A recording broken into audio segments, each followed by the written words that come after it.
Bharat Pakistan match মানেই বাড়তি উত্তেজনা, সমর্থকদের মধ্যে অন্যরকম এক আবহ। টিকিট বিক্রিতে লেগে যায় ধুম। এবারও এর ব্যতিক্রম হয়নি। ৩৪,০০০ দর্শক ধারণ ক্ষমতা সম্পন্ন স্টেডিয়ামে ম্যাচটি মাঠে বসে দেখতে আইসিসির কাছে টিকিট চেয়ে আবেদন করেছিল ২০ লাখ মানুষ। তাহলে ভাবুন এই ম্যাচটি নিয়ে কতটা উন্মাদনা সমর্থকদের মধ্যে। দুই চির প্রতিদ্বন্দ্বীর এই ক্রিকেট যুদ্ধ দেখতে এখন অপেক্ষায় গোটা বিশ্বের ক্রিকেট প্রেমীরা। ম্যাচটি শুরু হবে আজ রাত 8:30টায়।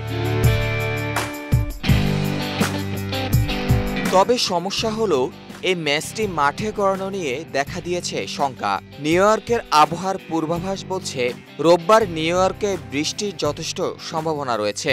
নিউ ইয়র্কের স্থানীয় সময় সকাল 11টায় অর্থাৎ ম্যাচ শুরুর আধা ঘন্টা পর বৃষ্টির সম্ভাবনা 51%, যা পরবর্তী বিকেল 4টা পর্যন্ত একই সম্ভাবনা রয়েছে।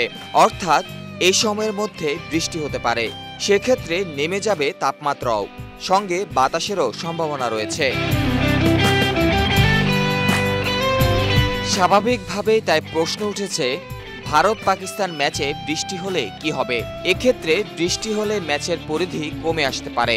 আবার কোনো কারণে বৃষ্টি না থামলে বা খেলা চালানো সম্ভব না হলে সেক্ষেত্রে পরিত্যক্ত ঘোষণা করা হতে পারে ম্যাচটি।